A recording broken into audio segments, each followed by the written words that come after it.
তো লাইনে যাবেন কিছু না, এটা আমরা করছি, আমরা আজকে টেস্ট করছি ব্লাড গ্রুপিং। ব্লাড গ্রুপের টেস্ট করছি আমরা। আমরা সবাই ব্লাড গ্রুপিং জানি, আপনারা সবাই জানেন তো।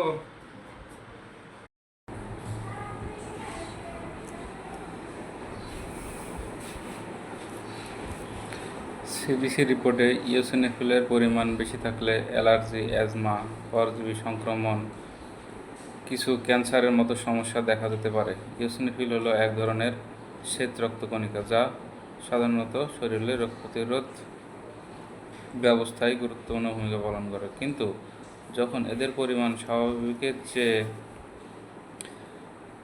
বেড়ে যায় তখন বিভিন্ন স্বাস্থ্য সমস্যার ইঙ্গিত দেখা দিতে পারে।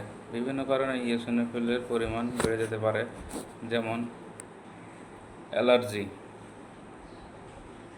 খড়জ্বর বা হে ফিভার, খাদ্য অ্যালার্জি বা ত্বকের সমস্যা, পরজীবী সংক্রমণ, কৃমি শরীরে প্রবেশ করলে ইওসিনোফিল বেড়ে যায়।